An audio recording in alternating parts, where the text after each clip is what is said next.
What if you could help others to find the power to heal themselves? Physically, emotionally, and spiritually. When I started teaching my classes, it was in 2002, and I was just doing the past life regressions and contacting the subconscious part. But then as the time went on and we found how powerful this was and what we could do with it, a lot of the students began saying, advanced past life regression doesn't really tell what it's all about. This is so much more than that. We think you should change the name.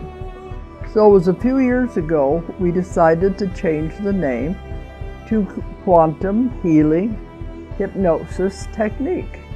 And this is the healing technique that we've now been teaching it, since 2002, that's 12 years. What if you could time travel with them?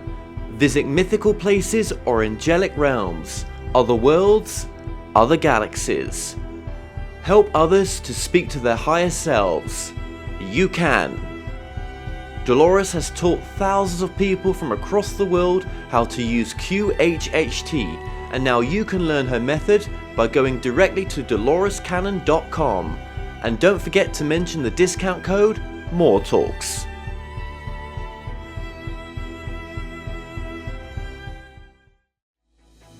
The author of the sensational international bestseller and the most compelling non-fiction publication of all time is back in London for the first time in 25 years to celebrate Chariots of the Gods' 50th anniversary.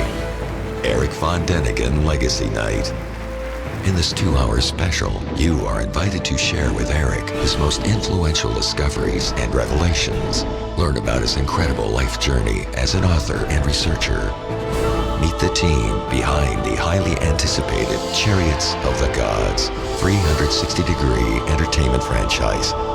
Eric Von Däniken Legacy Night. Live streamed from the Princess Anne Theatre, BAFTA 195, Piccadilly, London, October 15th, 2016.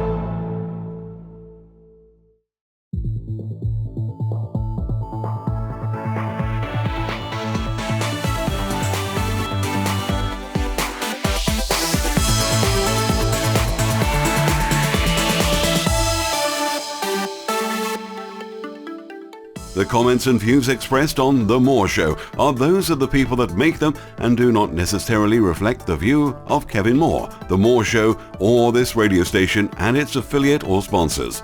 This show is for entertainment purposes only. Broadcasting from the UK and across the world online. You're now watching the UK's only alternative late night talk show, and I'm your host, Kevin Moore. For the next hour, I'll be covering subjects that will open up your mind and provide you with information you may have never heard before. On today's show, I'm joined with Courtney Amundson, who began her path as a seeker at a young age, progressing to the point that teachings began to flow through her, effortlessly and with complete love and joy, starting at age 16. Now, in the beginning, the wisdom was received for her own evolution and understanding, but after a short time she was guided to share it with as many people as possible through her first book, Teachings from God. Since then she has worked single-mindedly on getting these teachings out to the public, not only through the work of the book, but expanding into sharing her insights through publishing articles and speakings. Teachings from God has given Courtney the inspiration and tools to create the life that excites her, and more than anything, she wants to inspire you to do the same. Courtney Amundson, welcome to the show. Thanks so much for having me. I'm so excited to be here and to have this conversation with you. It's going to be fun. You know, it's a blessing to have you on. It really is great to have you on. Yeah, very interesting what you've been doing and your journey. And we were saying off air, just really, there's so much to your work as well. It's not, there's a bit of a backstory here that means a lot, I think. And could really help other people. What would you say? What do you do in a normal daytime? What is your day like right now?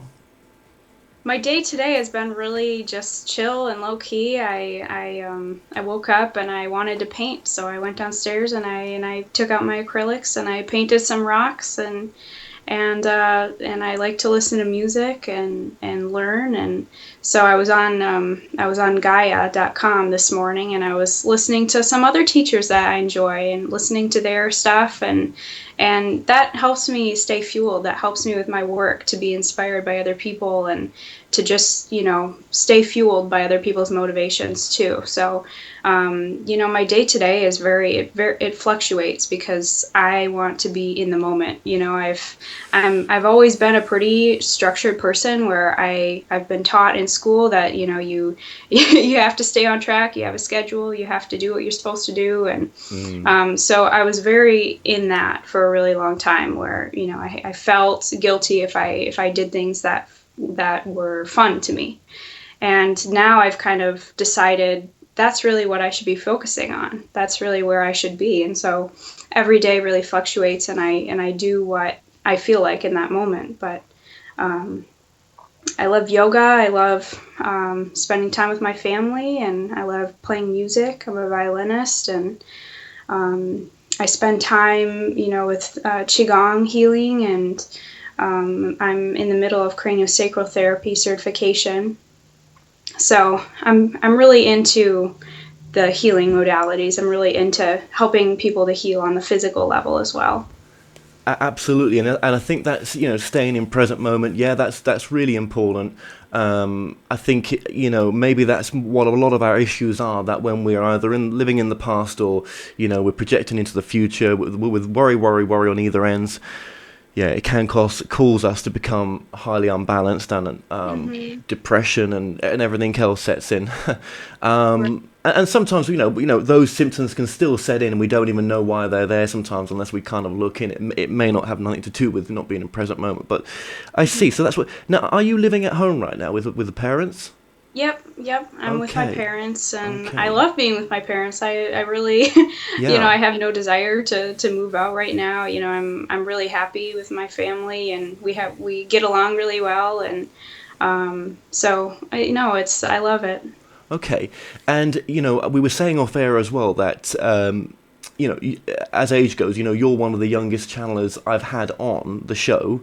I think, as you probably rightfully said, you're probably one of the younger ones out there that's put themselves out, in a sense, and that's really that's really interesting that you're doing this. Okay, so you're living at home. You've got the support from the family.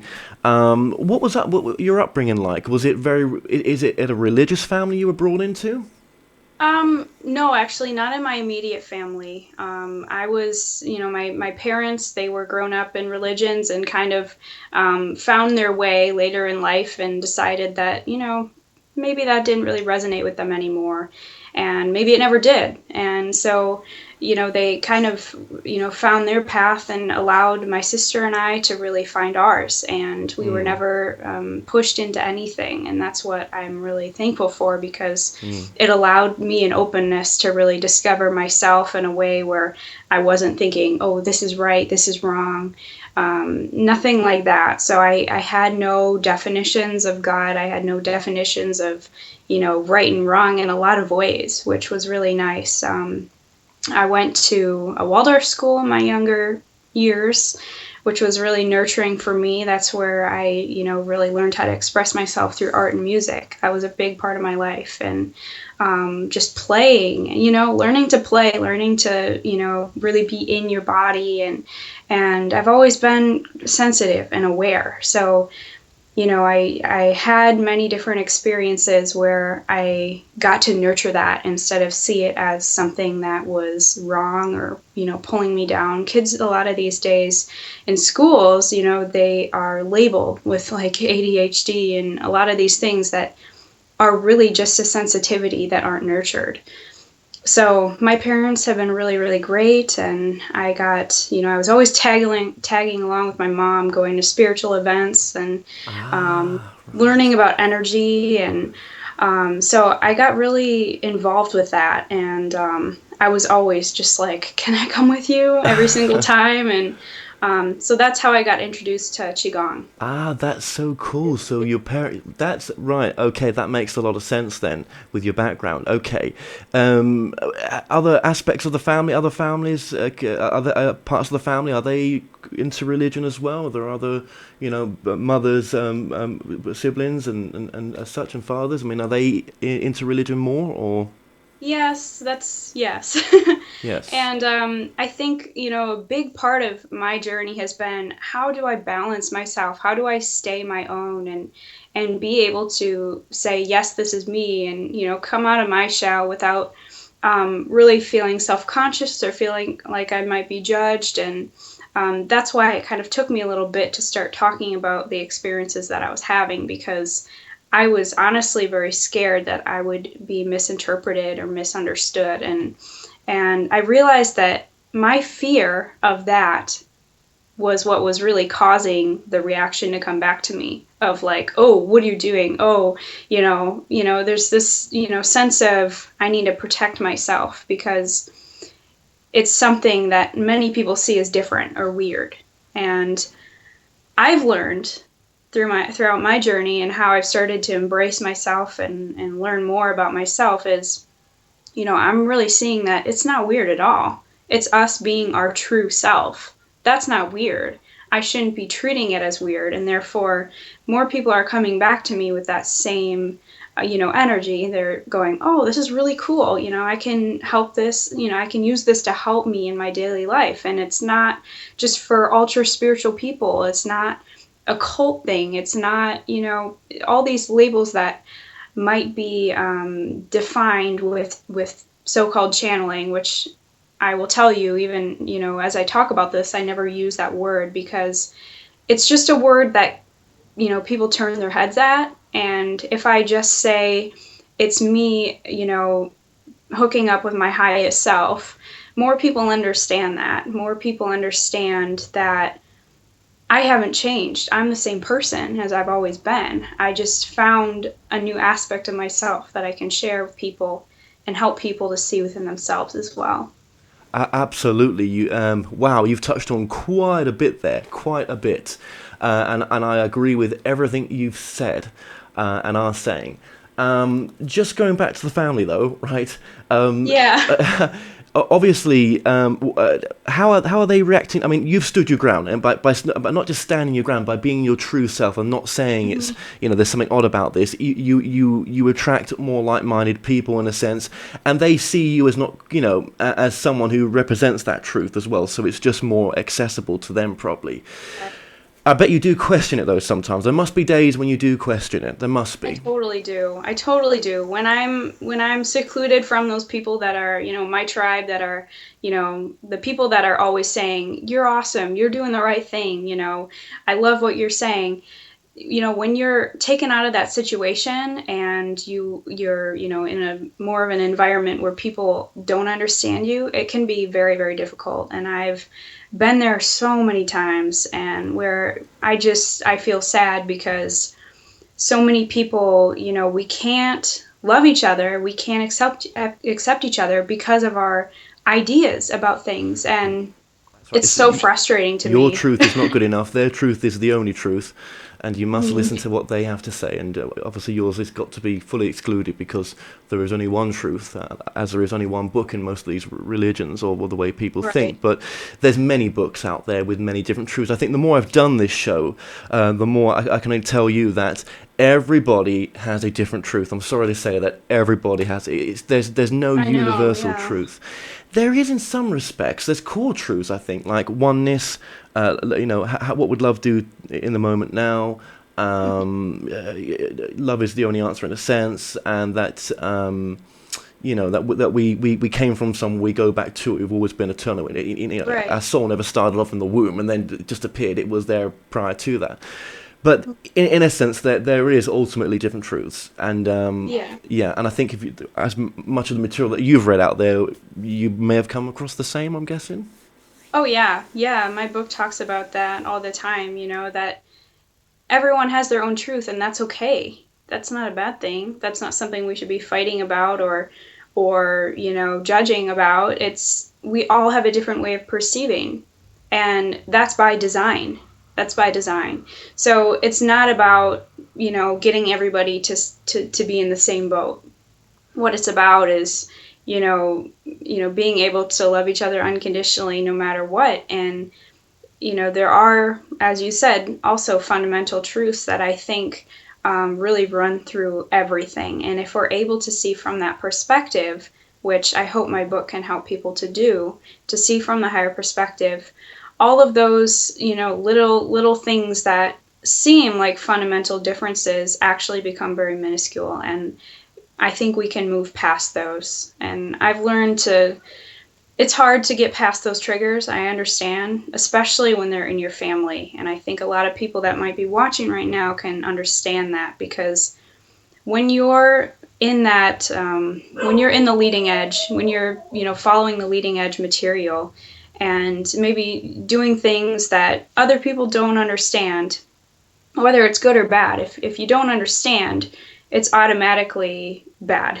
to other people, because that's just the first impression. But I think what's really important is to be able to see what's your story and what's other people's story, and separate those two things and stay true to yourself. Because as I have really analyzed my own thinking and how other people respond to me based on my own vibration, then I realized that, when I start owning my truth, my true identity, then I allow that, that vibration to come back to me. And that's when I started to find my tribe of people. And that's when I also started to see people that I never expected to come to me and talk to me about this. They started to do that.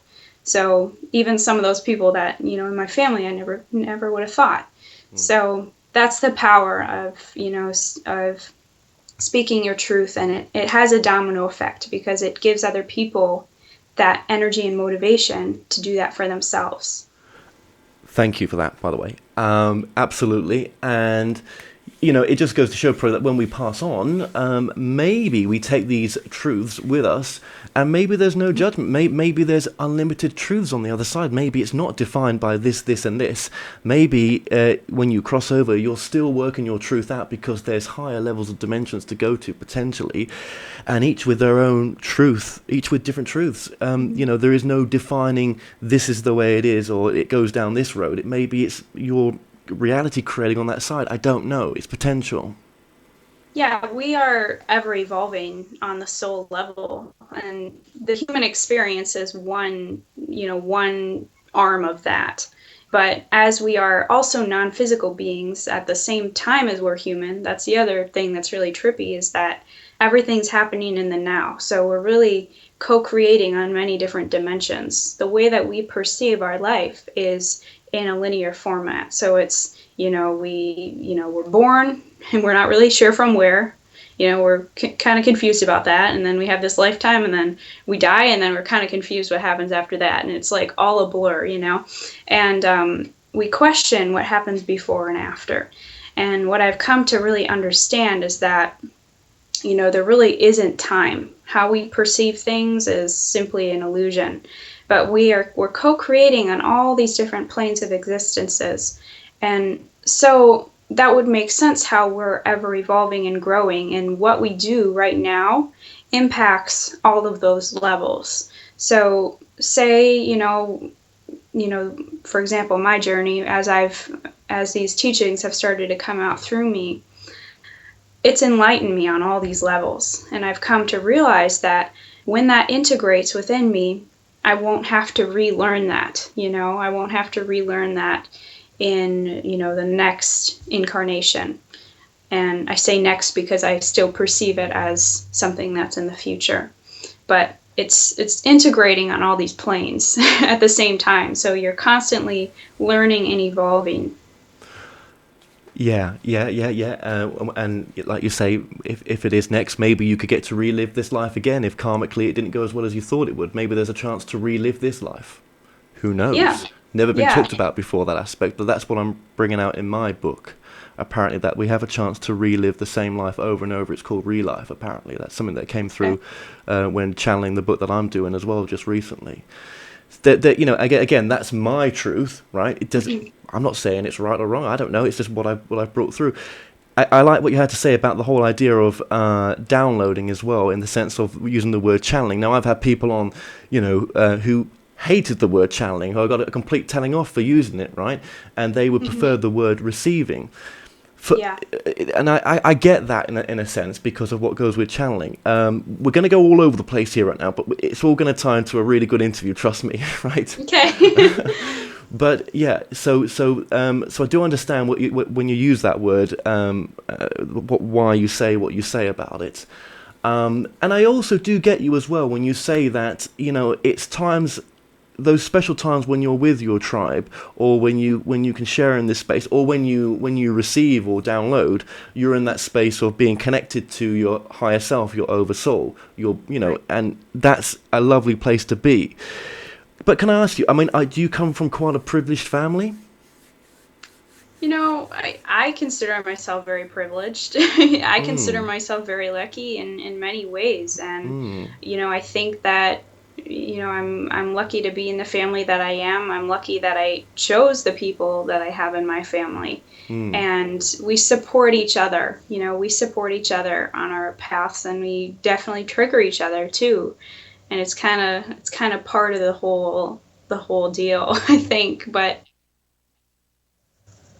yeah, well, I think I feel privileged. I think it's a perception thing. I definitely feel very lucky. Yeah, and the only reason I asked that, because I'm thinking, well, what is she doing for a living?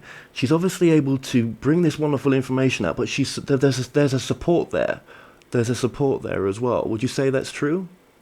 Yeah, definitely. I think both of my parents, they've kind of done the whole corporate world their entire life. And now I think we've kind of all transformed and grown so much that it's become more and more, we're being pushed more and more, my family, to really, be following our truth and to not do anything out of obligation.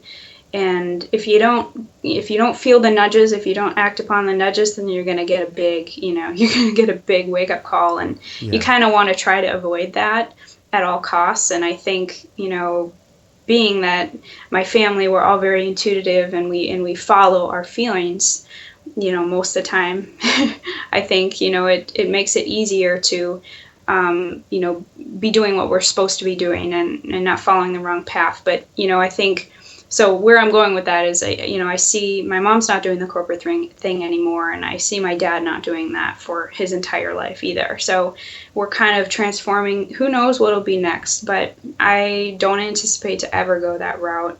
They're not pushing me to at any means. They want me to do what I want to do, but it started with, I wanted to be a classical musician. I wanted to be a performing violinist, and to do that whole thing. And I was accomplished. I was in the Minnesota Youth Symphonies for 7 years, and that was an amazing experience. And I was in a quartet, and I competed and all of that, and I thought that was going to be my path, and then it transformed, and I'm just going with that. But I love to write more books, and I love to teach and travel the world and meet people and help spread these things. So that's my intention.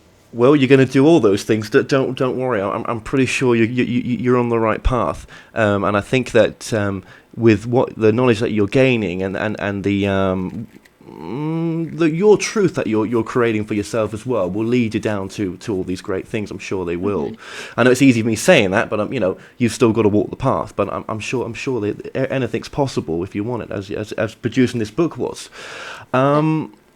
Yeah. Okay. And yeah, there's so many ways we could go here. Really, there's so many ways. I think really with yourself, with the channeling as well. I think your mother helped you quite a bit with that initially, didn't she? She actually encouraged that. I believe that you had channeling sessions where you would close your eyes, and then Mum would either, I think, ask questions. Is that right? Yeah. Yeah, my mom was kind of, well, still is. She's kind of my buddy with all of this. It's not that my sister and my dad, really repel it as much as it's just that we've always kind of connected in that way. We've always been the ones that are interested in going to the spiritual things, and we like nerding out and talking about, all this crazy universal stuff. We wake up and tell each other our dreams where we traveled places, and so it's kind of always been like that. And in the beginning, I was, I called my mom at work when it happened for the first time. It was March 12th, 2012. I was 16 years old, and I was meditating and during the day, and I had this, I'm just going to go really quick with this story, but I had this experience where a angelic presence came over the top of my head through my crown chakra, and it was this golden liquid light, pure love energy with intense wisdom, just like so much more wisdom than I could have ever understood. But it was felt and it was understood in that moment. And so this energy moved down to my fingertips, and the light started shooting out my fingertips. And I had already been introduced to the Abraham Hicks material, so I knew what was going on because Esther had a very, very similar experience. And so I went to the computer and put my hands down, closed my eyes, and surrendered. And that's when the words started to come through, and it was so loving and amazing. And I, at first, it was the information was just for me personally. It was about me understanding my own evolution. It was understanding these universal concepts and what I had to do in order to deepen it so that I could deliver more. So in the beginning, I was just learning like crazy, and I was using Lee Carroll's teachings as a way to expand my vocabulary, actually, because I didn't have the words yet. And so my mom, she was also listening to the stuff at the same time as me, just because she was also curious. And so we would, at night after she'd get home from work, she would lay in my twin-sized bed with me, and I would lay there with my little tiny netbook, and she would ask the questions, and I would go into this expansive place. I'd totally tune out, and my fingers apparently would move 1,000,000 miles an hour. Like, I had no idea that was happening, but they would go so fast, and so it could be anywhere from 30 minutes to an hour and a half, 2 hours of a session. And my mom would sit there and usually ask the questions or moderate in some way in the beginning, as it helped me to go deeper. So it was a really amazing experience. Yeah, thank you for sharing that as well. And what sort of person are you now prior to that experience? I mean, if you had not had that experience, what person do you think you would be now, in a sense? Is that really difficult to even conceive, or? It is in ways, and in other ways, I think, it's hard to imagine what I would be, because I think it was just supposed to happen. I had been seeking my entire life, wanting to know answers to things that I was not getting in other ways. And so, I think in some ways it was bound to happen. And what it gave me was a confidence that nobody could assure me of. Nobody, not my parents, not anybody. Nobody could give me that confidence. And it gave me a motivation to continue to seek in my life and to never accept that I knew the answers.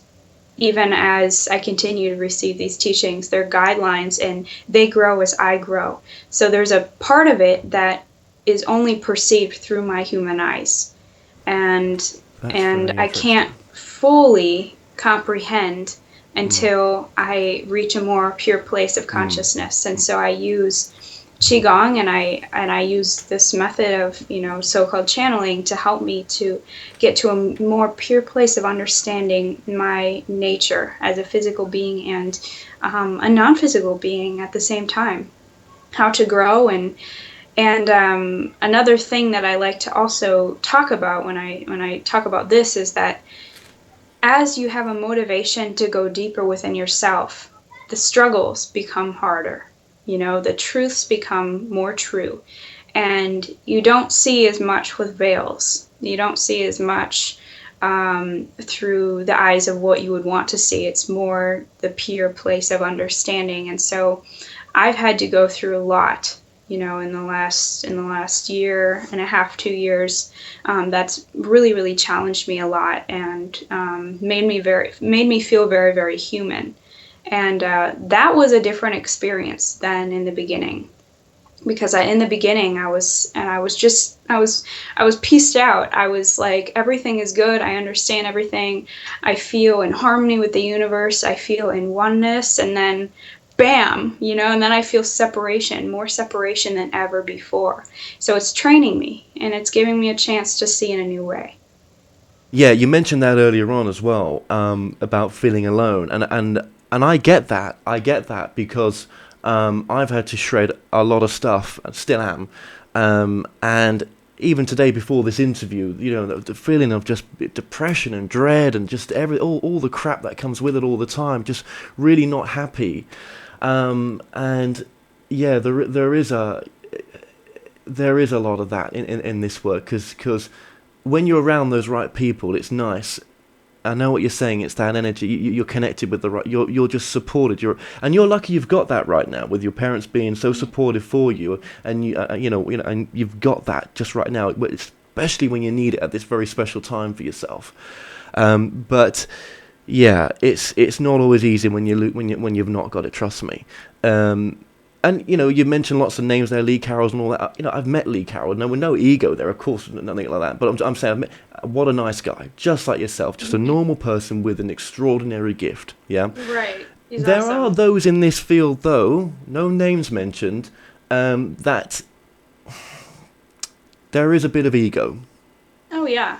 I'm going to say it now. There's a bit of weirdness too, which I think is difficult, because you want to give the information and you want to connect with people, but for me, I'm less and less in the realm where I want to be defined as something. I don't want to be I hate that defined as well. as a weird person. No. A, Well, let me just say something. That's what Lee Carroll said to me as well. He said he Right. didn't want to be taken over. He didn't Right. want to come across with a different accent. Now that's taking nothing away from people that do that, because I've got the utmost respect for when they do that, because it takes a lot of balls to do that, right? Right.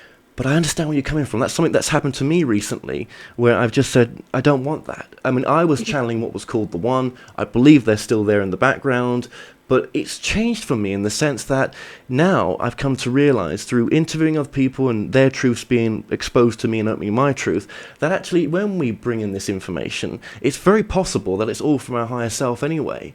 It's possible that there is a separate aspect there that's communicating through our higher self, or that aspect is us anyway. It's undefinable for me right now how that works.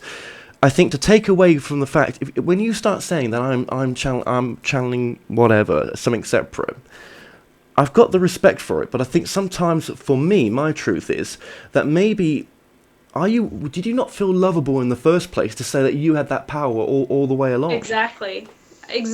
That's exactly where I'm coming from too, is that, anytime I use that word channeling, and the reason why I don't use it is because people go, oh, well, who is it? They instantly want to know. They instantly gravitate, they want to know who it is and what their message is. And I go, you know what? And this clarity has come through in my channeling as well, is that, when you attach a name to it, it's really for the human being. It's really for the human being, because that's the lens we want to see through and what we're comfortable with. And so for each person, it can be funneled in different ways. You can have different masters and different gods.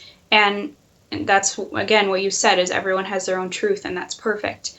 But it's all being funneled, through source energy. And so no matter what label we put on it, it's all the same soup. and so, there's a metaphor in my book where it actually talks about source energy as a pot of soup, and that there's many different flavors and textures in there. And you can kind of pick out the different flavors as you're tasting it, but you would never count the molecules of water in the soup, because it's a collective. At that point, it's a collective. And so that's what I want people to understand about my work, is it's not about trying to pick out a singular being. That's not what it is. It's so much bigger than that, so much more vast. And I think when you open yourself up, you can feel that. Do you think it's saying as well, your work is saying that what I can do, you can do, so you have the same power, you've just forgotten, or Absolutely. you choose to ignore it? Absolutely. Yeah, that's what it's all about. It's not about God has the answers, God is big, we're small. It's not that.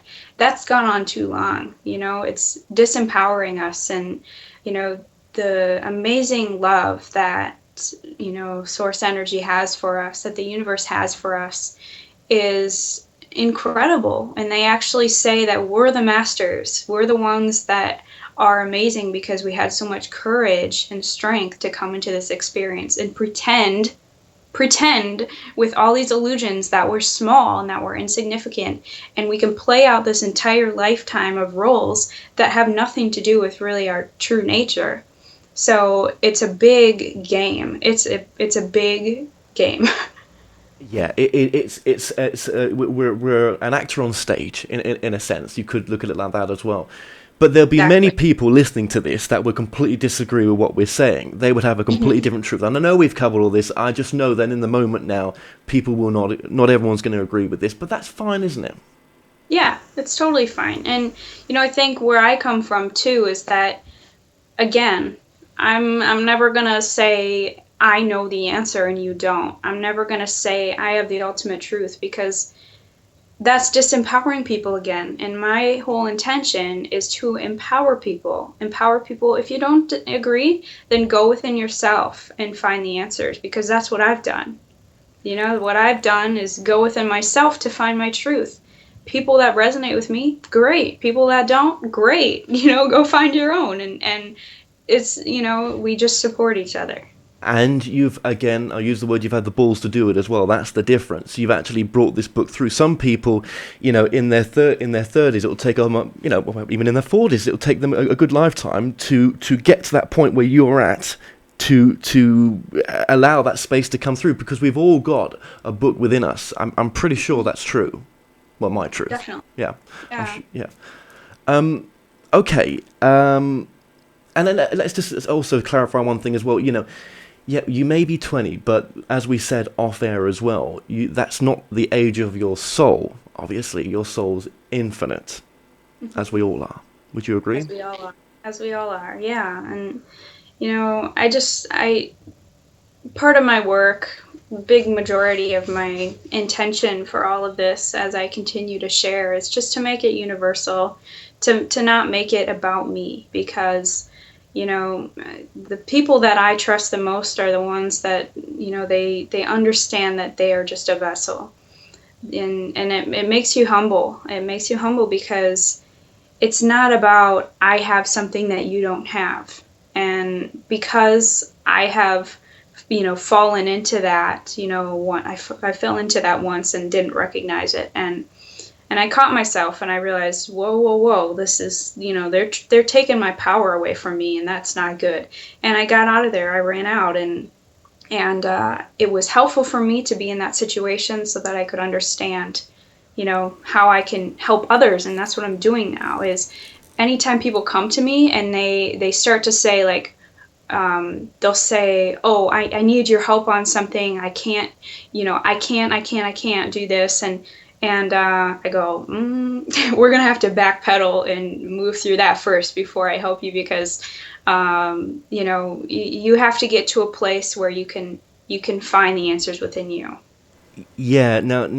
You've got so much wisdom in you. You've reawoken to who you truly are, which is this unlimited being, this isness, this awareness, the awareness behind the eyes, the awareness behind the mind. That's what you've awoken up to. This trueness of what you are, before you came here and when you go back to, and that's a beautiful thing to be able to show people. And yes, I would say you're here to heal. That's what your work does. That's what the book does. It's a healing tool, and you do give readings. Is that right? Have I got that right? I do unofficially. Unofficially. I Okay, used to sorry. do Right. them more Right. officially, and Now it's gone to had a this. website for that reason, and Okay. now I do them unofficially because I feel that so much it has really evolved since that time, where more people are. I've noticed that less people are being called to come to me because and if they are, it takes one session. It takes one session where we go through some things, and they are more empowered to find guidance in their everyday life without me, stepping in the middle. Because really, I'm just kind of the third wheel. Because what's happening in a session like that is the same thing that's happening as you're reading the book. It's a one-on-one conversation with your higher self or your divine or whatever word you use. Everyone has a different word for that, higher power. But it's a one-on-one conversation happening in the now. It's not in the past. There's a part in the book where it talks about, as you're reading this, it's being written.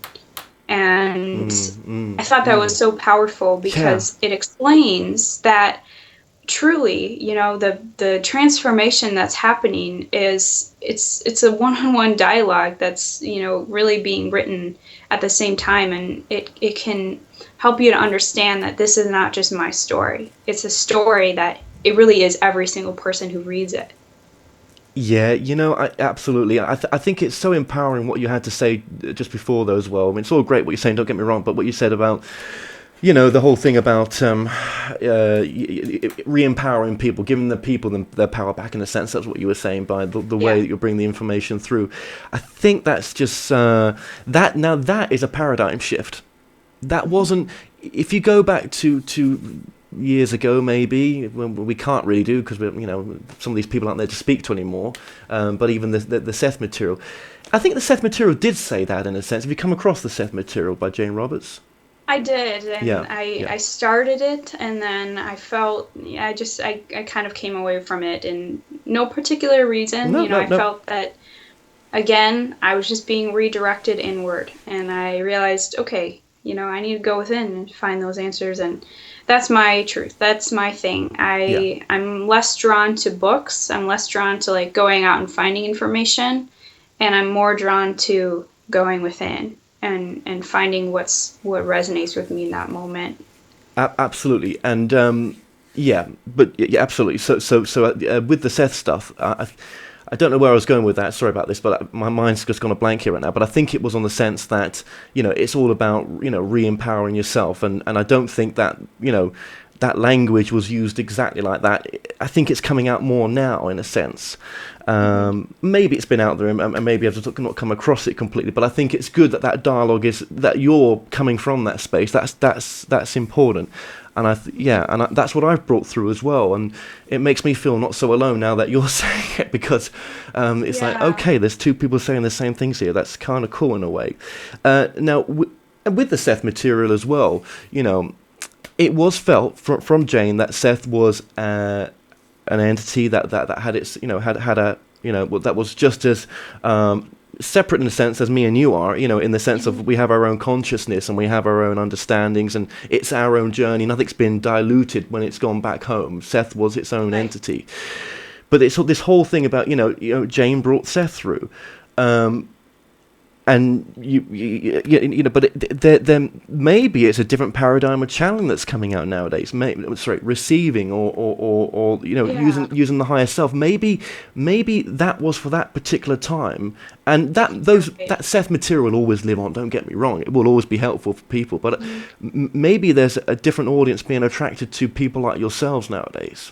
Yeah, it's true. It's what is given is for the time. It's for the time that the humans are ready to hear it.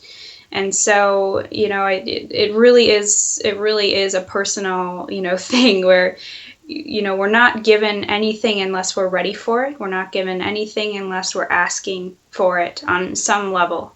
Somewhere in our consciousness, and I mean on the, human consciousness level, we have to have a collective desire to understand the information. So that's why, I've understood that asking is, the most foundational teaching in my book and in, I guess, overall human evolution, because we have free will on this planet. And so, again, what I already said can't be presented unless we're asking for it. And I think the Seth material, was a paradigm shift for that time, and we've evolved since then. And then it was, Abraham Hicks and Lee Carroll, and now myself, and many others, I'm sure, that just haven't really come out as much. But there's a lot.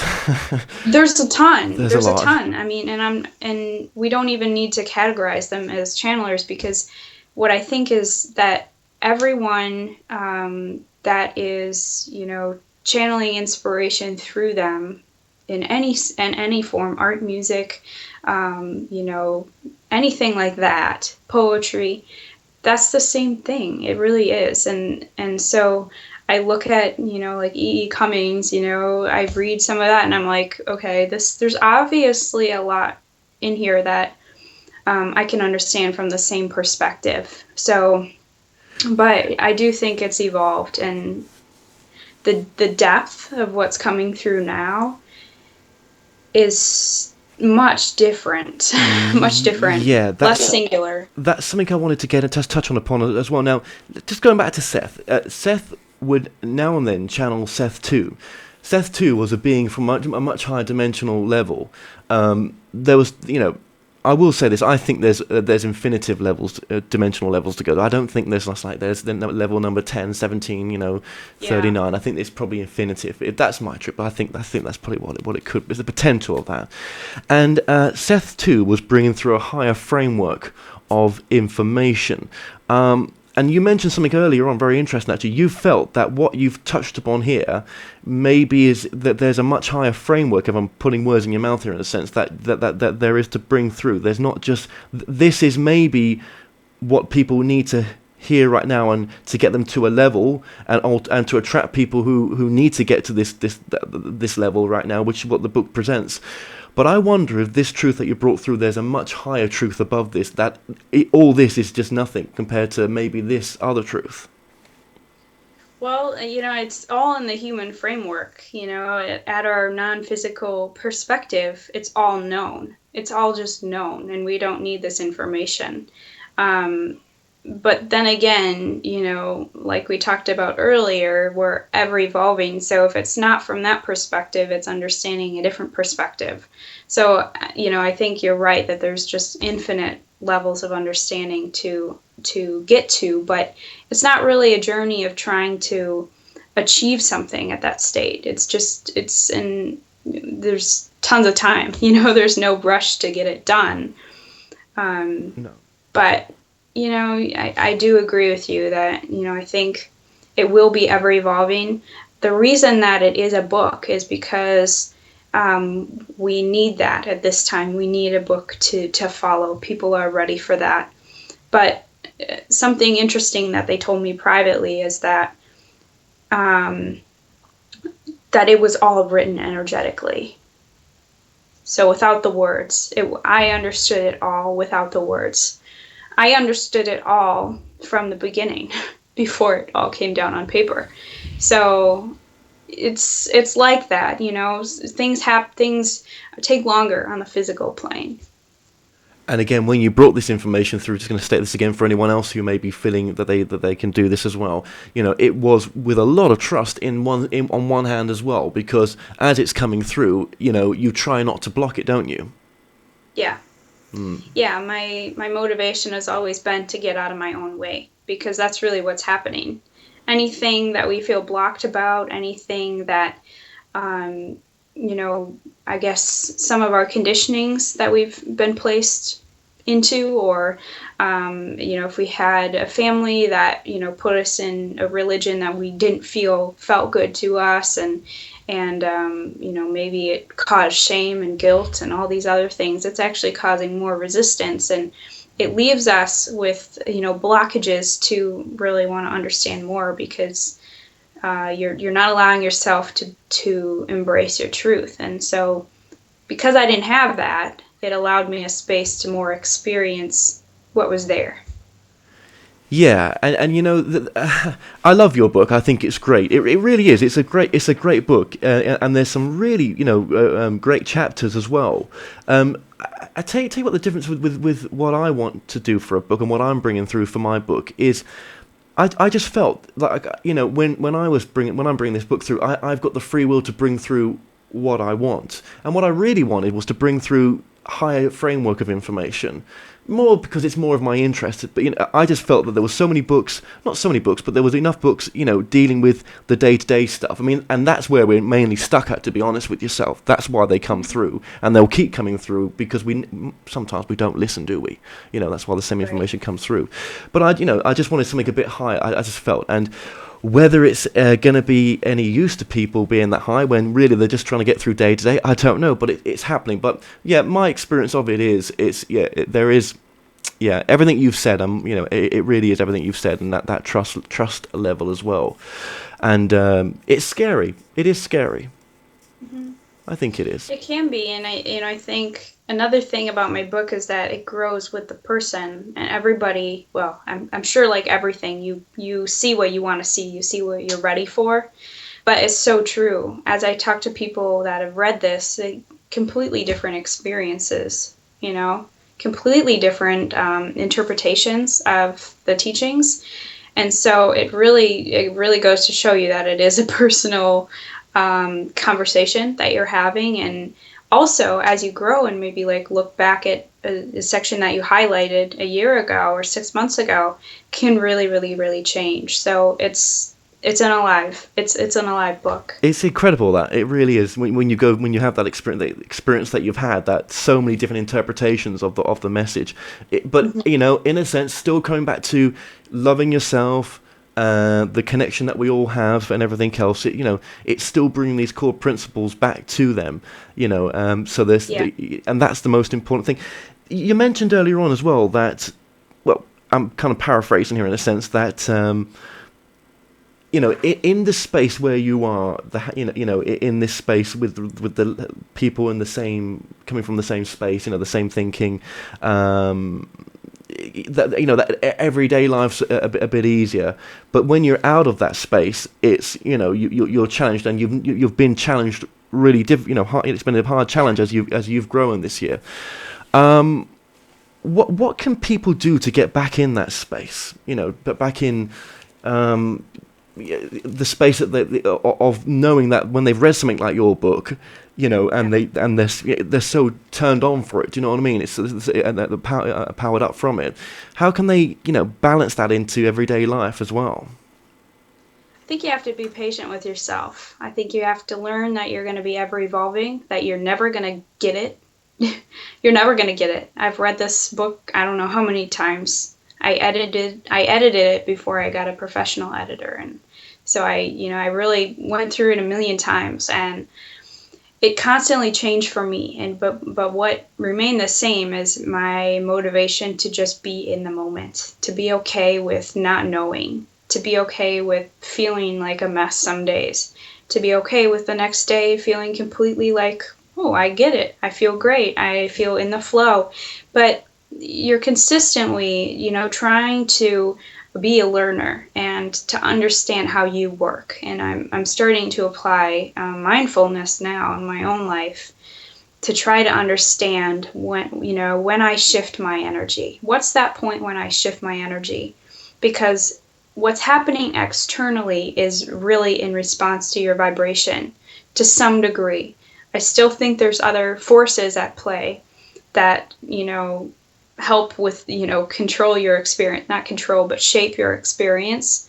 But I think so much of it is, what we're creating from our own vibration, how we choose to see. There's a collective consciousness that kind of fills in the gaps. But for the majority of it, it's how your personal energy is playing out in a physical way. And so, with my own personal, kind of discoveries, I will say, instead of challenges, I will say discoveries.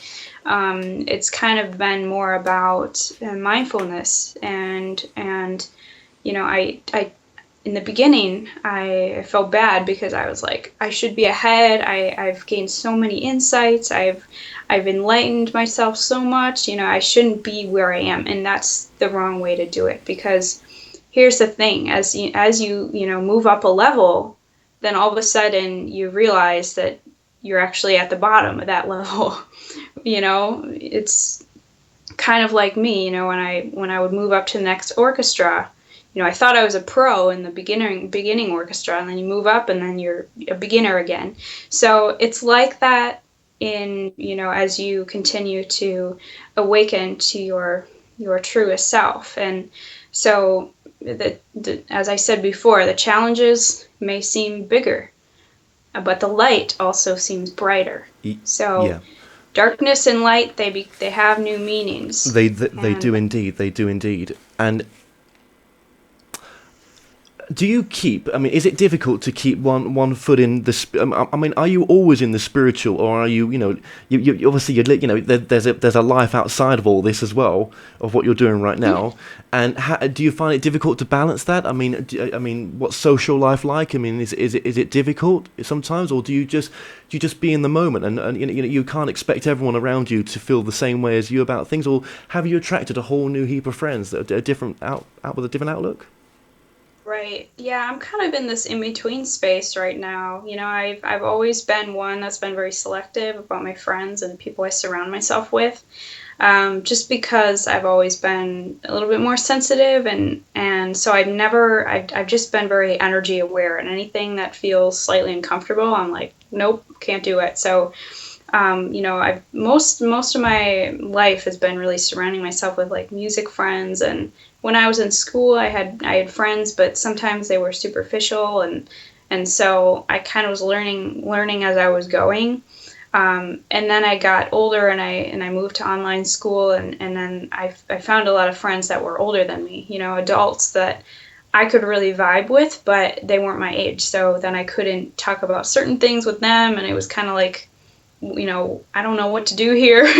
But most of my life it's been, friends that are much older than me, and not that that's not fulfilling, but it's also nice to have a balance. So I'm still finding that balance myself, and I'm learning, like, how can I be okay with where I am right now, and then just allow that space to open up to, new friendships. Yeah.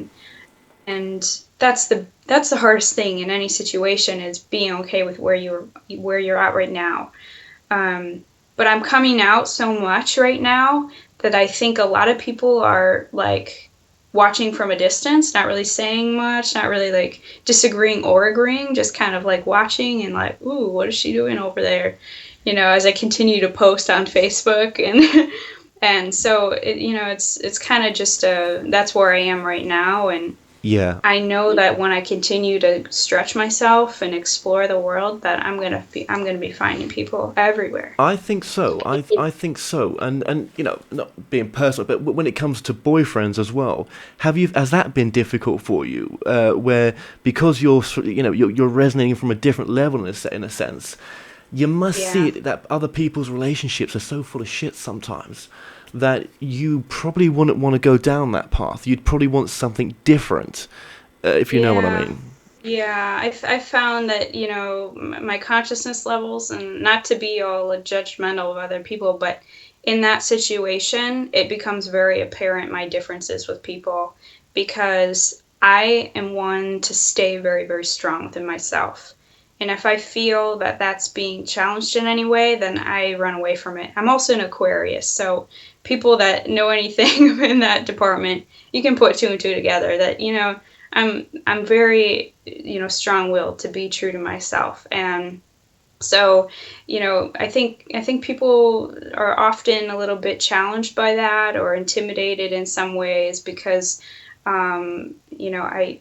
that's who I am, and I'm not one to, kind of, allow myself to play a different role for another person. I don't do that. No.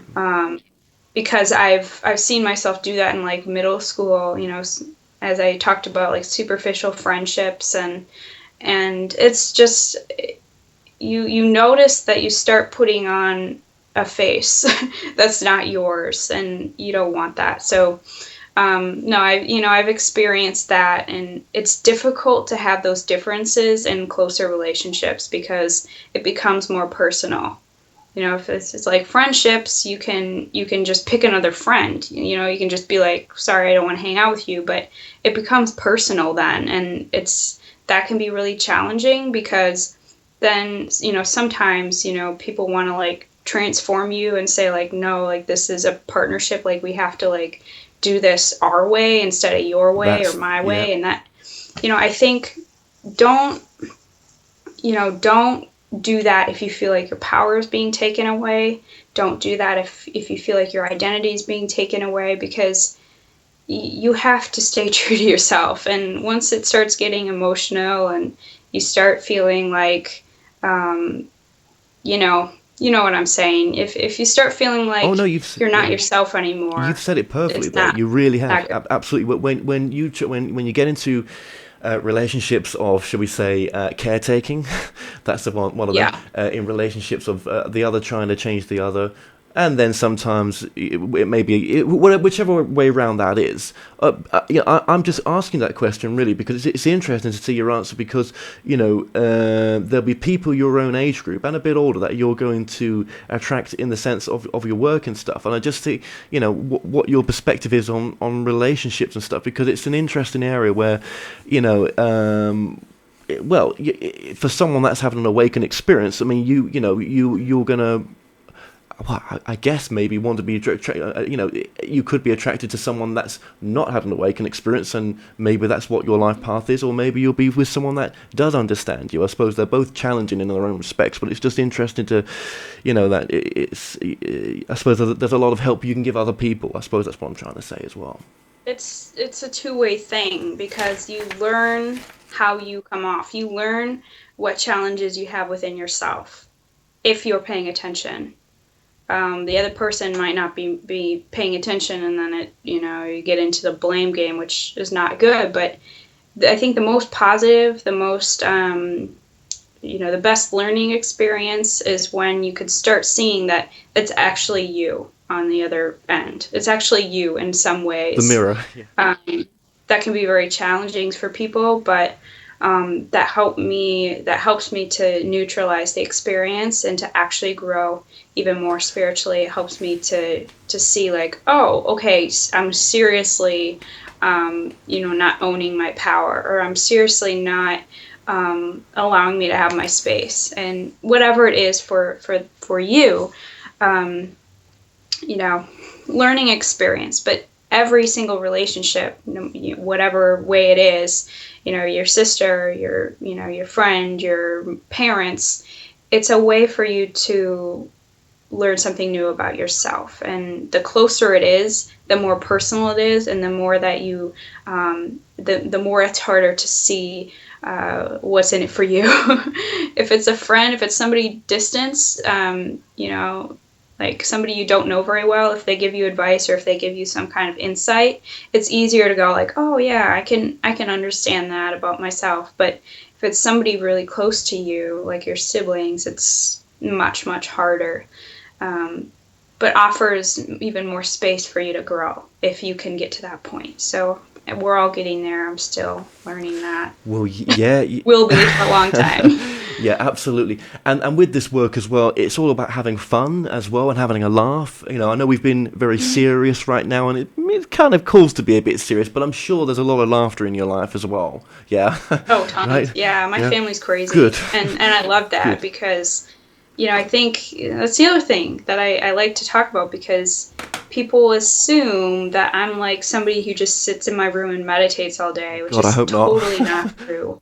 I live a very normal life, and that's good to hear. Yes, I do eat like organic food, and sometimes I look like that person and whatever, but it's not about trying to look weird. It's not about trying to fit into another category, which I have come across so many times in spirituality, in spiritual groups, is that even though it looks like on the outside you have the vocabulary and you're saying like it's all about oneness, it's all about, but it's still like any other religion in a sense, where you're still in a group and you're still isolated from everything else. So I'm trying to not make it that. I'm trying really hard to say, you know what, I'm a normal person, and the information that I'm delivering and the teachings and all this stuff, it's for expansion on every level. No matter, I don't care if you're, spiritual or not, you can get something out of it if you have an open mind. And Absolutely, so, but you don't need to try. You're doing it already just by being. For you to say those words and to come out with that, you're already doing it. You're just re-reminding yourself. I think you're already doing it personally. And people when they with this book as well, and with yourself, you're just a human being as well, right? Yeah, we've all yeah. got our crappy sides. I know how I have. Yeah, I'm the first to say it, right?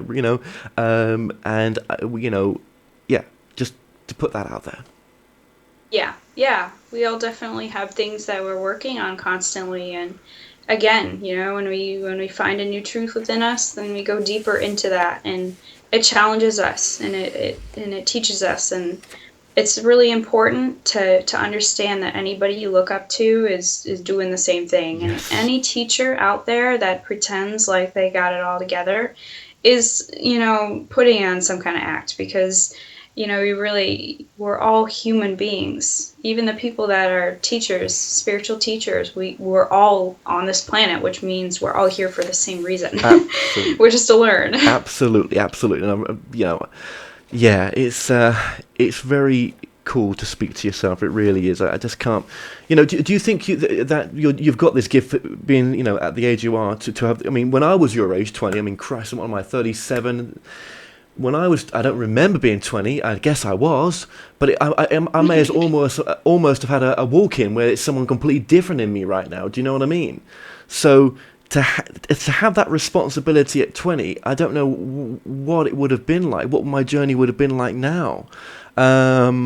Yeah, I suppose you've got this gift, and you call it a gift because it is.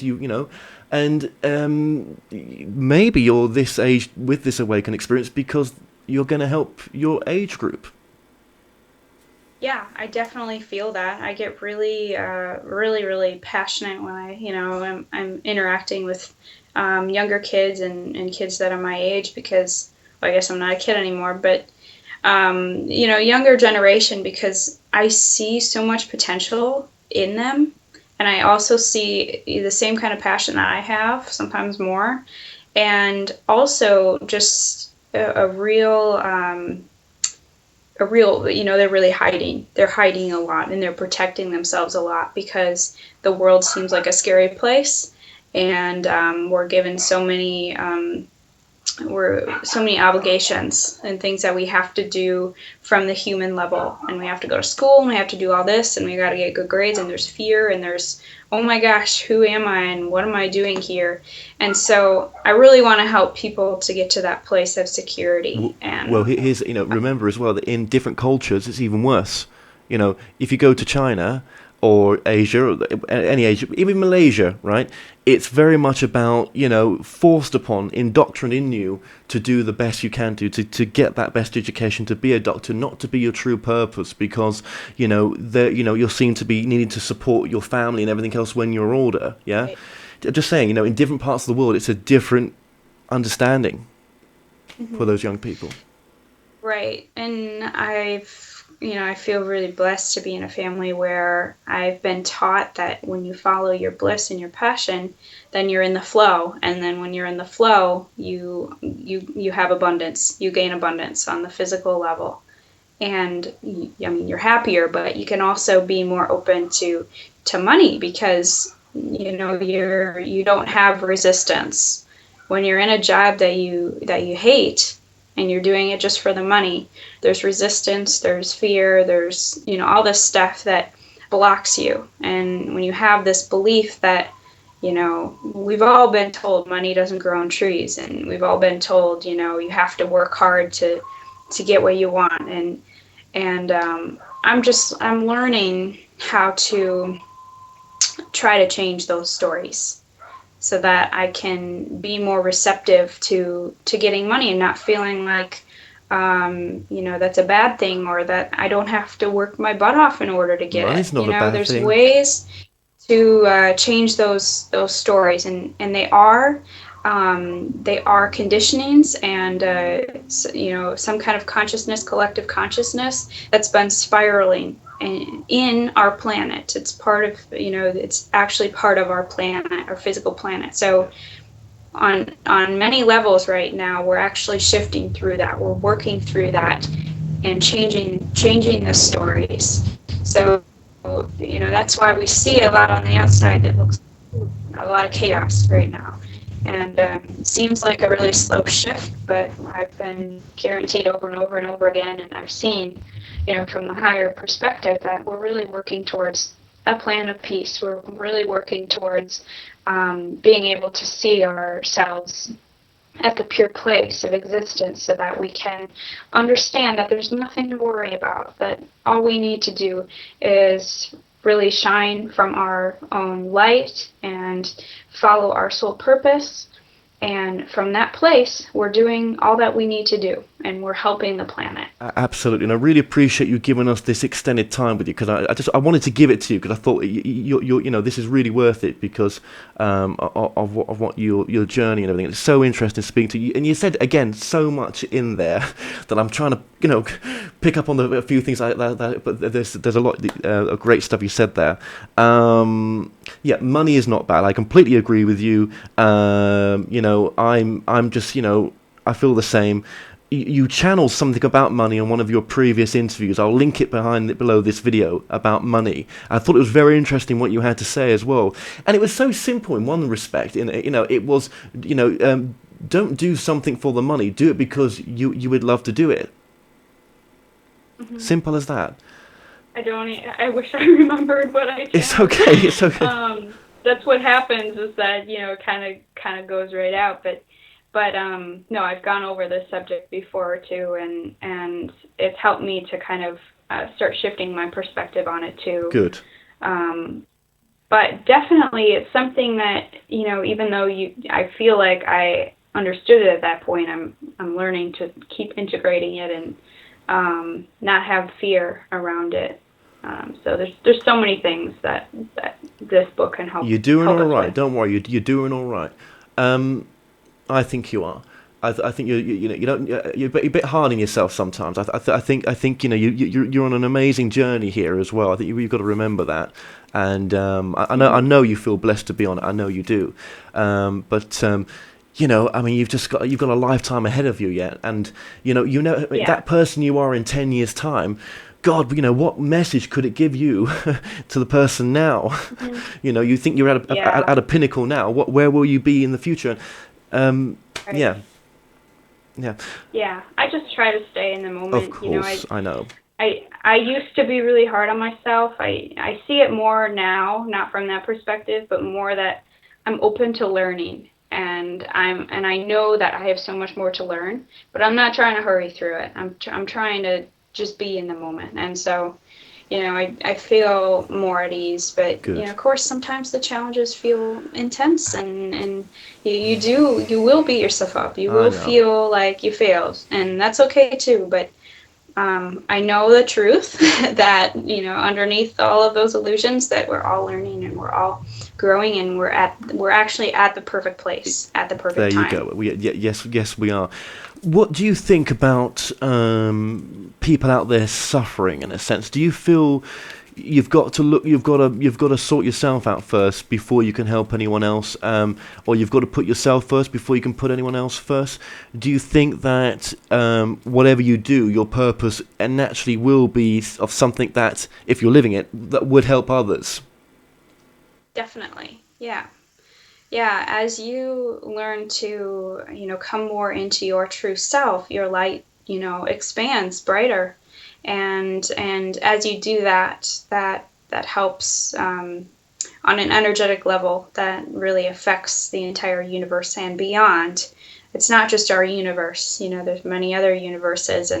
And what I've been told so many times is, that it's so much beyond, what we can perceive with our physical eyes, and even what we experience in meditation. Some of those things where you feel like you've expanded and understood the entire universe sometimes, and even barely touched the surface. Barely really seen anything. So I think as far as suffering goes, really what we are perceiving as suffering on planet Earth, suffering within humanity. And you know, what's coming to mind right now, because I've learned a lot from the Abraham Hicks material, they talk about really putting our intention on what we want to see, and don't watch the news if it's just going to make you depressed. And you know, it's not about ignoring, it's not about not wanting to understand what's going on, but what it's really about is putting your energy where you want the collective energy to be.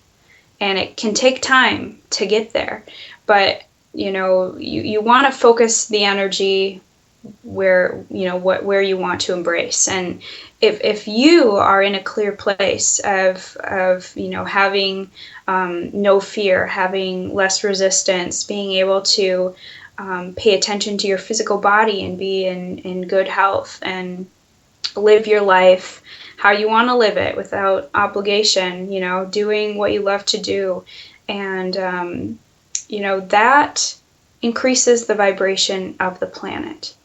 And that helps on an energetic level. It's kind of like the domino effect, like I kind of mentioned before, where other people energetically can start to wake up. So it's about raising the vibration, and it can only start from one person. You know, it can start from you, and so that's happening. But it's also automatically happening. Yeah. So at the same time that we're consciously trying to do all of this, we're consciously trying to awaken to our truth, it's also an automatic process that's happening. But I think on some level we have to have this contract where we say we'll do it. You know, we'll do it. We're gonna Yeah. do everything we can. So there's so many layers to it. Oh, there is. Yeah, there is. It's a great work with what that you're doing. It really is to have brought this book forth, and to have exposed your truth onto the platform as well. I'm really grateful you came forward. Now, Teachings from God. Now, obviously, just wanted to let you know the book's been on the screen quite a bit, along with your website and everything. Just give us the website, just in case this turns into a podcast in the future. The website is? Sure. It's teachingsfromgod.com. Okay. Teachings from God. Why that name? Was that a name that you were allowed to choose, do you think? Or is that partly you in there? Or is that from... Yeah. You know, in the beginning, I got really in my head about it. After I wrote the book, and after I put together a book proposal, and I tried to go the, you know, regular route of, you know, trying to get a publisher and all of that stuff. Didn't end up happening. I self-published, but you know, after I did all of that, I needed to choose a name, and I struggled with it because the truth of the book is so deep, and I have no words to describe the energy. That's why in the book it's called oneness, it's called all that is, it's called, you know, the universal love, it's called, you know, many different words for the same thing, the divine.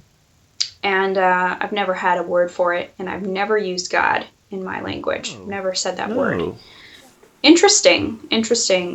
But I'm sitting there with my mom on the couch, and we're trying to think of stuff, and I'm, you know, writing down a million things, and so I'm thinking conversations with oneness. Oh, that's taken. Can't say that. And then, you know, we started thinking, you know, we want this to be as universal as possible again. We want people who, you know, see the book on the shelf to go, you know, I want to look at that. But first impressions are everything. The book has its own energy, and I was kind of hoping that people would just feel it and pick it up. But unfortunately, most people want to see, you know, with their eyes. They see with their eyes and make judgments that way. And the word God, everybody understands. Whether they believe it or not is, you know, it differs. But the word God is something that everyone across the board can have some concept of.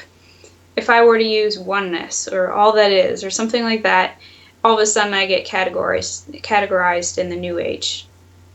And so only those people are going to be picking up my book. So because I didn't want to be put in that category, I chose to use the word God. And again, I probably will be categorized, by many people in that way. But I just like to tell people that it's not my intention, because I really do believe that it's something that, you can find that thread of truth, even if you're, Christian, even if you're Buddhist, even if you're whatever you are, or if you have no religion. I think these really truly are universal truths if you can get out of your own way and start to see from that higher place. Absolutely. I don't think there's any easy way to name your book, really. I think it must have been quite difficult for you to go through that process, and I can thank you for sharing that as well, to encourage other people and that may be having the same issue, and obviously for people who are potentially going to buy the book, right, which I would highly recommend, because I've got the chapter listings in front of me right now, and there's some really great chapters in here. There's some really great material. God, I mean, yeah, there really is, and I just want to touch on some of the chapters in a minute. Yeah, teachings from God. Well, some people either like the name or they hate it. Right. You could have had that with any name. Actually the subtitle is more what I wanted to go off of, because greeting your soul and revealing the divine within. I chose those words very carefully. I was given those words all separately, and then I had to put them together. And greeting your soul, and I kept going like seeing the divine, or I kept using words and that weren't truly what I wanted to say. And then revealing came, and revealing really meant that it's already there, that we really have everything that's there. So it's not that we're discovering the divine. It's not that we're, seeing the divine from a distance. It's revealing what's there. So that's why I picked that. And greeting your soul, it's like a reunion type of thing. It's supposed to be a celebration. It's supposed to be I'm here. I got this. And to be your fullest self. So we all have that capability, and that's what it's designed to help us move through. Of course, and move into. Of course. And I didn't. No disrespect towards the book there when I just said what I said. What I meant, what I was trying to say as well, is that it makes some people angry. That's what I was trying to say.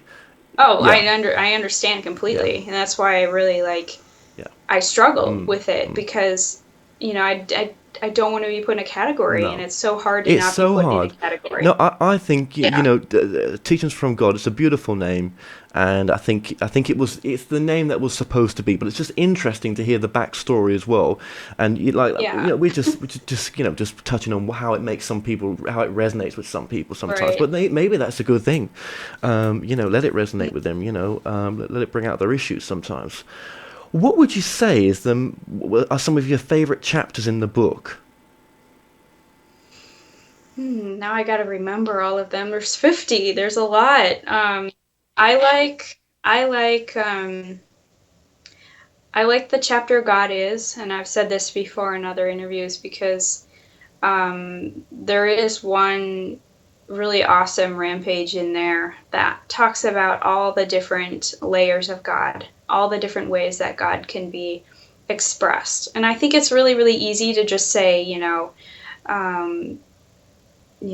all, well, I guess a lot of people don't think that we're part of God, but I've really integrated that. I've really understood that at this point.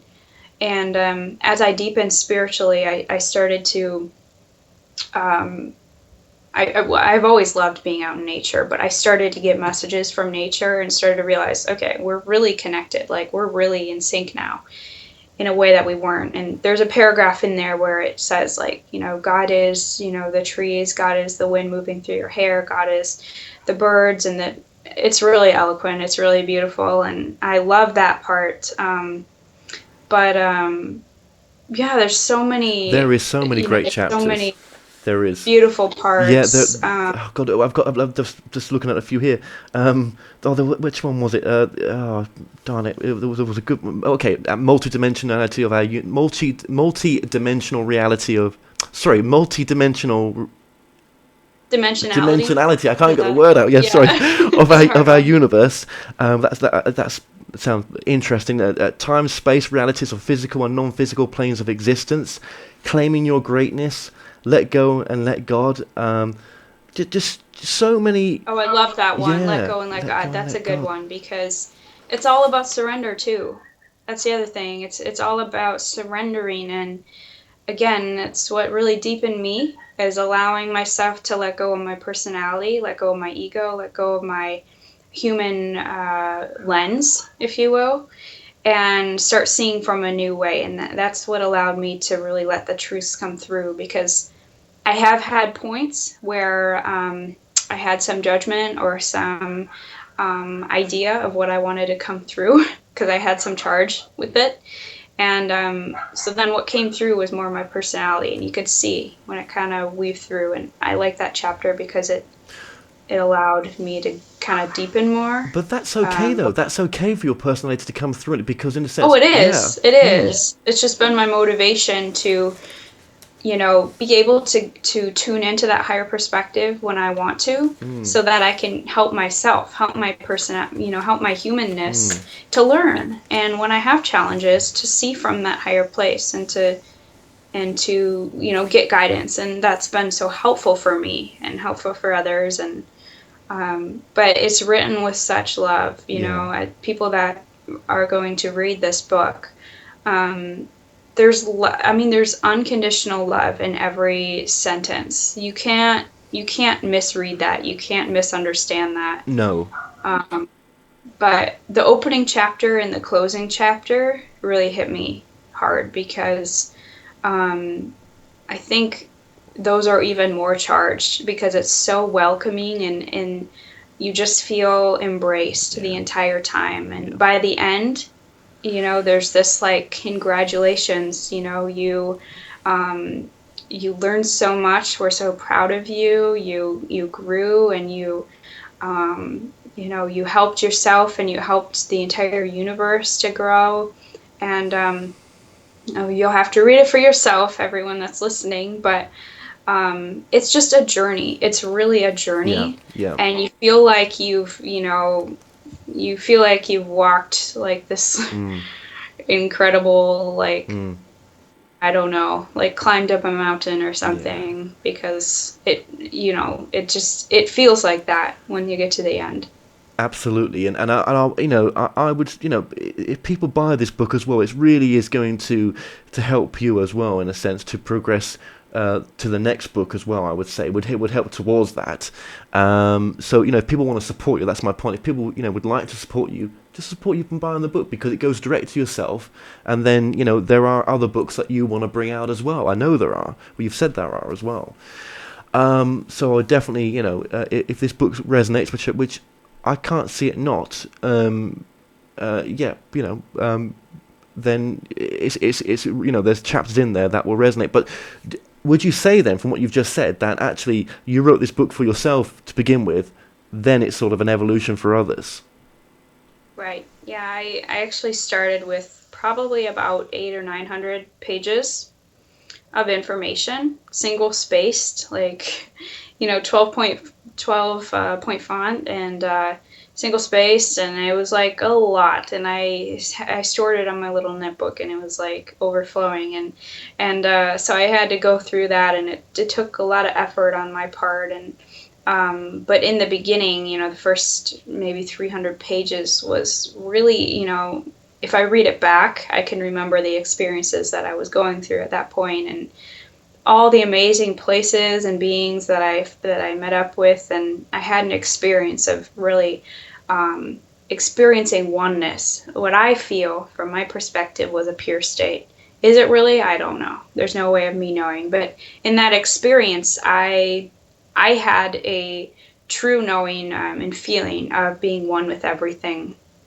I was light. I was pure light, and I could feel colors. I could taste, textures. I could, it was like senses beyond what I can explain to you. And it was such a personal awakening and transformation for me that I could never vocalize or explain to anyone. But it was, so it really was like I had to get to this deep place within myself in order to let the information come through. And then all of a sudden, it didn't feel like my personal guides anymore. It felt like, you know, well, just as a side note, I called this presence Hannah in the beginning. And the reason why I did this is because when my sister and I were young, my mom used to call our guardian angel Hannah. And that was what I always resonated with. That's what I pictured surrounding our house at night, you know, before we go to bed to protect us. And so that's really the energy that I connected with. Not God, not a big man in the sky. I connected with this just angelic presence that knew me. And so when I had this experience, that's what I embraced. And then it ascended, and I realized it started to say oneness and all that is, and it would go in and out of I and we. And then it started to be we more and more and more until it was all the time. And I wasn't comfortable with that in the beginning because I felt like it was less personal if it was we. That was my perspective. My perspective was I can't identify with this energy because it's everywhere. It's like part of everything, and I identified with things in singular way. Of course. So that was me in the beginning, and now I feel like that's my family. You know, if you know, I can feel that oneness and not feel like I'm separated. I feel more close because I know that's my origin. I know that's where I'm from, and so. You've been through a lot. I've got to say, you've been through a lot. You so much experience. It's just pouring out of you. And I know we could be on here for another hour just for the show. Just there is so much, and it's so fascinating. You know, it really is. I find it fascinating what you've been through, and I can actually resonate with a lot of it. I really can, and that's what's nice to have that connection. Now, we was going to do a little bit of channeling, and you know, I don't normally ask people to do this because what's really important is not the channeling, the receiving or the downloads. It's you. You're important. You know, it's your story. That's what I find fascinating. You know, to inspire other people. I suppose if you know, I was just gonna say that. You know, it's interesting because that's really what I was about to say is that. I've integrated with this now, so it feels like I'm always in that state. Yeah. It feels like as I'm doing this interview, that's what I'm doing. Because I have no notes with me. I had no idea what I was going to say. Never do. But it feels more eloquent right now than, you know, my normal, like, day-to-day. You know, I stumble sometimes. I stumble over my words.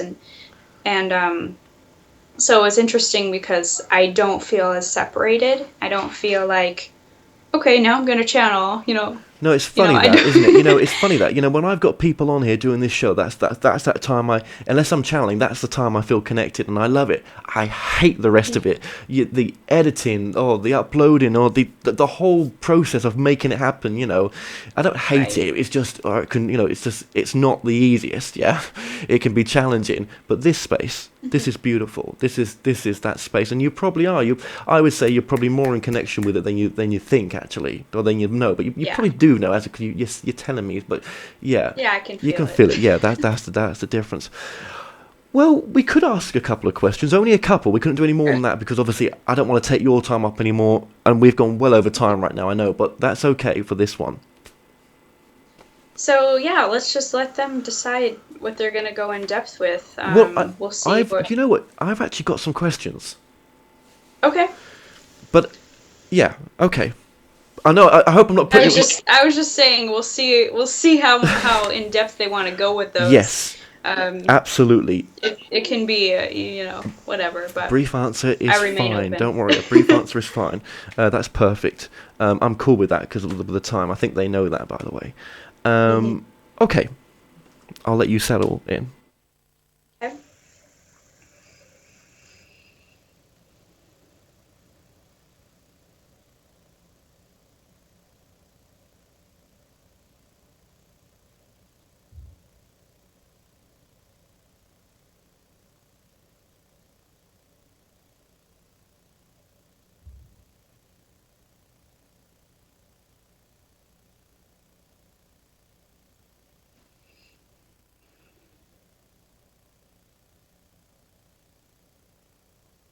There is a great energy here. We are excited to be here with you. We are excited to see the transformation that is happening within each and every one that is listening to these words at this time. And as we were speaking before, we are always coming through in many ways, in many forms, in many shapes, in many dimensions. And you may understand this from your intuition, that each and every one of you have different ways of expressing this voice. And it doesn't always have to come in this way. Your inspiration, your highest passion, is who you are. It is your truth. It is your true identity. It is what makes you the divine being that you are. And so what we are teaching you about today is about being in your highest expression, so that you can be in the flow, so that you can be fully present in your life, so that you can be in the love and in the light, and to help others to see their true potentials, to help others to see the love within them, to help others to see the potentials within them and the tools that are innate, that are here to serve you on this planet. So as we go forward, remember that these are tools to help you. Remember that as we are speaking, remember that it is everything that is already stored within you. So now we may begin the questions. Well, thank you very, very much for that. Really appreciated that message was. And do you know what? I'm going to just have one question. I really appreciate you allowing us to ask you this question as well. Indeed, but remember this, that it is not impeding on anyone's time.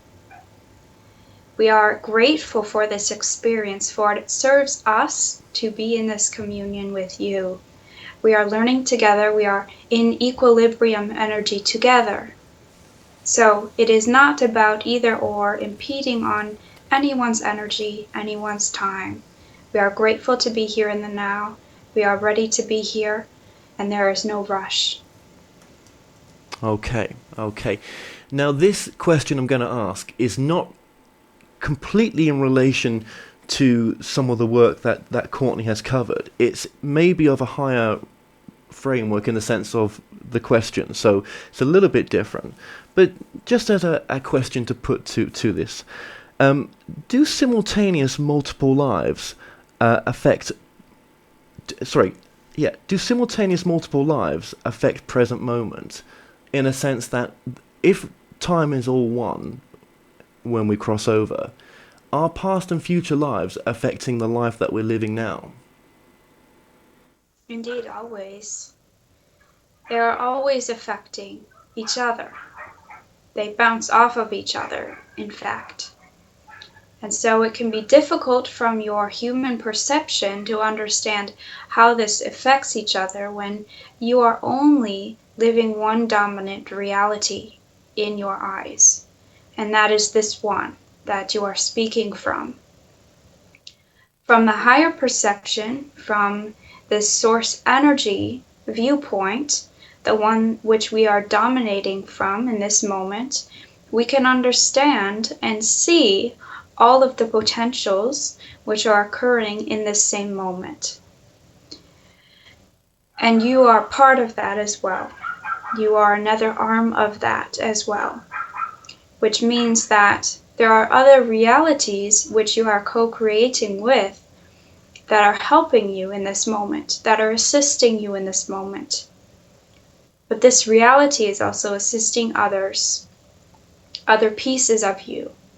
And so we speak of this in the book. We speak of the many yous, and it is teaching you that there are multidimensionalities, that you are co-creating with many realities. All are part of you, all are part of your soul, your soul's purpose, your soul's creation, and you designed it. So that is not to say that there is one dominant plan, so to speak, one dominant blueprint, because your multidimensional universe is different from another's. So that is why the question is difficult, because your design is different from others' designs. So your creation, what you have put forth in your blueprint, what you have stored within your Akashic records, is different from others. So you are, in your lifetime, co-creating with many other yous, many other aspects of you which are assisting you in this dominant reality, what you perceive as your dominant reality. When you allow yourself to zoom out of this perspective and to see more of the creation in the larger sense, more of the other creations which you are partaking in, then you can see from that greater reality that all are assisting each other, that it's not just about one supporting you and you supporting another, that there are many all at the same time. But to try not to analyze that very much, to try to validate others' experiences or to prove others' experiences, because your blueprint, your design, your multidimensionality, your universe is much different than another's. To explain that further would go too deep for this moment. Yes. But you can understand what we are speaking of, and we can feel that others will understand this as well. Yes, no, thank you very much for that. No, that's yeah, very interesting. Well, opens up a lot more questions as well. Thank you. Just very briefly then, what is there a particular level that of dimension that this information is coming from? Can that even be? Is that even a concept we could look at, or? Well, there are many dimensional relations, if you will, and we have not spoken through this channel in this way, and so it is a bit uncomfortable for this being because there is no concept of it, and so we are deepening in order to go there for you. And so what we would speak about this is that there are infinite levels of intelligence beyond your human capacity. So even if you were to reach at it from your highest expression, from your highest intention, you would not be able to access it, because your blueprint as your human DNA does not allow it. Part of that contract of being human in this lifetime is about stretching yourself to be in that box, being in that limited perception. So there is a point to which you are growing to understand that there is something beyond your perception. But your limitlessness is not truly accessible until you're out of this human being, out of this human body, because of your human structure. So there are limitless dimensions to which you can access, to which you can perceive. And from which this is coming from, there is no 1, 2, 3, 4, 5, 6, 7 or beyond. It is simply vibrational frequency differences, if you can understand that.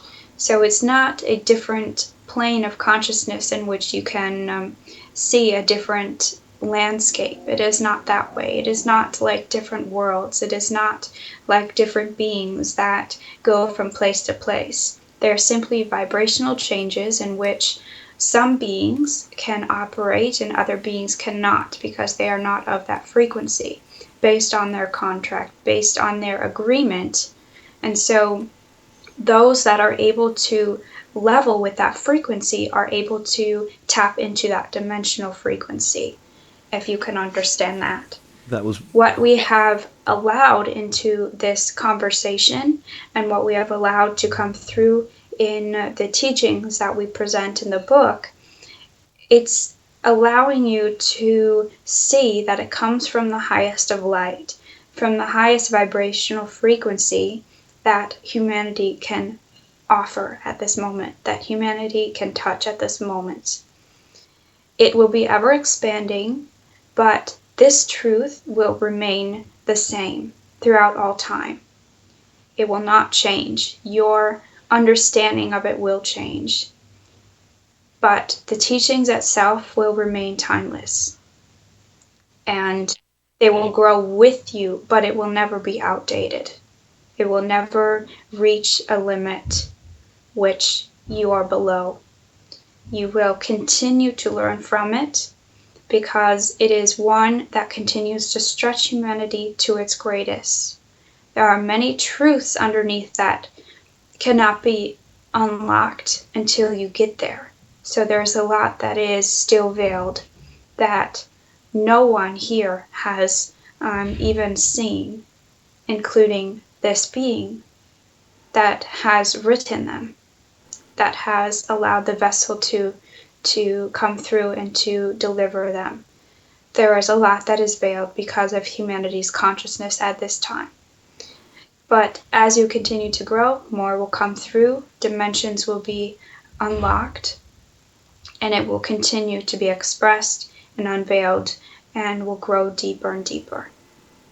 Thank you very, very much for that. I really appreciate that. And we'll just let Courtney wait back up, but thank you for coming through. It is our greatest honor, and we respect you and all at a great and deep level. We understand that your motivation is to really access your highest self, your highest dimensional state, to be in unity consciousness with the love within you. And that is our desire to help you to get there. And so we are ever in your service.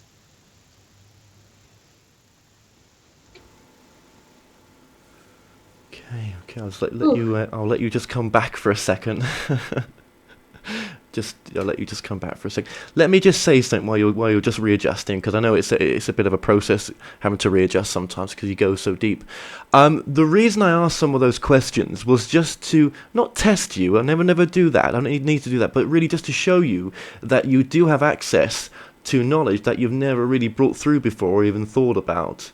And that was kind of cool to see that, and I hope that helps you a little bit to realise that there is other books to come through, and there is a greater reality that's waiting to come through. Very interesting what it had to say, actually, and I'm sure when you watch this back, when I send you the link. Well, you actually allowed me a space to go deeper for me. Now my words are slowing down. Okay. You'll see, because what happens there is I adjust to the frequency in which I'm given, the space in which I'm given. I go as deep as I'm allowed to go in that space. So because of your desire, because of what you put forth, what you wanted to receive, is what made me go there. And then when you said that, when you wanted to go somewhere that I haven't gone before, my human brain was like, oh no, I don't know this. I don't know what this is. And but then I let go, and then I went into a deeper space. I moved into a new vortex, and it was there. So well, you did. You answered the question of simultaneous multiple lives affecting present moment, past and present. That was interesting. That answer was. I wasn't expecting that. That was interesting. No. Actually, not. I wasn't expecting it. It was just that it just validates something for me. Okay. Cool. And also, it's a question for you to, as I said, you can go deeper. There is another framework of reality. I knew there was, but it just goes to prove there is. Yeah. But look, listen to what it said as well. It made that point quite clearly. It doesn't take anything away from the teachings that have come through. These will be here for a lifetime. That's what it said. And that's so very important, because that's my point as well into it, is to say, these teachings that you're bringing through are needed. Was my point earlier on, right? This level that you're attracting is so needed, and it will always be there, which was a really nice thing for it to say. I say it, but you know what I mean, yeah. This higher energy that you're bringing through, yeah. Yeah, they were so excited to be here, but also very down to business because you're one that likes to go deep into it and to really understand the root.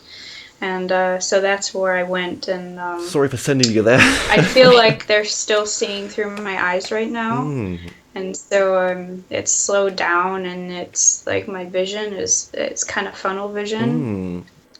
Very interesting tunnel, that was. not funnel, Tunnel, tunnel yeah. vision. That was very interesting. Yeah, it's interesting. My focus gets very, very clear, and at that point, my brain slows down, and so I really sometimes I miss things, sometimes I space out, but other times I'm just like I can't get my words out. So it's interesting, but it's so clear in that space, and the words are just so deliberate. You need to pat yourself on the back for doing that because, again, that takes a lot of courage to. I know you've done it before, but I'm just saying it does take courage to come out and perform and do that, Right. almost perform it in a sense because you are in a sense, but it's a lot of trust because you don't know this isn't information that you think about all the time. Do you know what I mean? Right. Yeah. Oh my gosh, it's happened to me so many times where um I had an experience, and I won't reveal who it was, but somebody that is exceptionally smart, scientist of sorts, who he came to me, and I was actually at his event, and he figured out what I did. I was attending, and he wanted me to do a reading after the event for him, and he said, he was going to ask hard questions, and of course it was scientific and everything, and my personality, I was very nervous about that, like, oh, I don't know how Well, to do yeah, I this, I mean, don't yeah. have the vocabulary, and it happened because I reached this equilibrium with that person's consciousness, and I let myself go. So it's a lot of surrendering, it's a lot of trust, it's a lot of being okay with not knowing, and that fits in with training us in life. Yes, So that's what this can help us with yes, as it well, does. training us in life. There was funny. I do remember Seth saying something. I'm not, about and they will come through people sometimes who do have a certain vocabulary. Otherwise, you Yeah, can't. It doesn't work or resonate sometimes unless they've got some basis for hiring. For that information. It doesn't always right. work. So obviously, you've got, haven't you? Do you know what I mean? Yeah. Yeah, and that's why I was guided in the beginning to listen to Lee Carroll's work, and that presence I recognize because, and again, I don't care if it's called Cryon No, of no. magnetic service It's because yeah. it's It's the same source energy, it's the same love, and you hear it through his voice. And yeah. I met him last year Oh, too. good. I Yeah. sold some of my books at his event actually Did you here in really? Minnesota. Oh, that's great. Yeah. Oh, that's great. Wow. So you have met him, right? Yeah, I have met him. I gave him my book last summer, He's a and nice guy. again, He's a nice guy. down to earth guy, and I really, I feel like that's how it works, and Well, um, well, remember with Lee and Carroll that he went through hell to get to where he's got. He lost everything, well, family and right. everything. He's an engineer, he's an Mm. engineer, and people that allow themselves to let go, will find that it starts coming through. But what I was going to say is, I used the Cryon stuff to help me to expand my vocabulary because I didn't have the words. The energy was there. Again, the book was written in energy, but it needed to be written on paper too. And I needed to be able to help people with words. And so I used that to expand my vocabulary. And as I did that, it started to come out really full force. And um, that's what I think touches people, because the people that are more into really discovering the logic and the real workings of how we play into this experience, it really helps people in that way. Absolutely. Listen, you've been an absolute star. In all sense, because we've gone with 2 hours in now. Finally, what would you say is an important message to the audience as a final message? I don't even know how to sum all that up. I feel like we just went into this other place and I don't remember anything. But I think I kind of said it in many ways, in many different times, is that, it's just important to be there for yourself over and over again. I keep reminding myself that I'm my own knight in shining armor, and I'm being challenged at a deeper state to do that.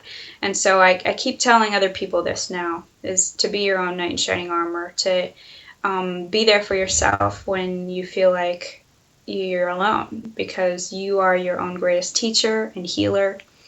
And follow your own instincts, follow your own emotions, how you feel about things, and trust that as your guidance system. The more you can be in tune with your guidance system, the more you can feel okay with any situation, positive or negative. We normally care when it's the negative. We feel alone. We want somebody to help us. We have a higher self, a guidance system that's with us all the time. It's up to us to knock on the door. Most important teaching in this book, knock on the door, because of free will. So when we decide to collaborate with the divine, that's when it starts to open up for us. So we all have the power. That's what I would say. Well, Courtney, just thank you so much for joining us today. It's been a real journey. Thank you so much.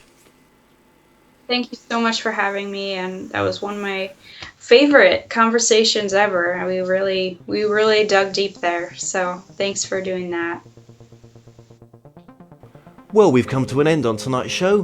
Don't forget that you can watch and listen to all our past interviews on the More Show's official YouTube channel.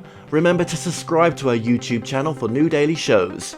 You may also find out more on all past and upcoming guests on the show via themoreshow.co.uk, and do like us on Facebook and Twitter for the latest updates. So until next time, be safe.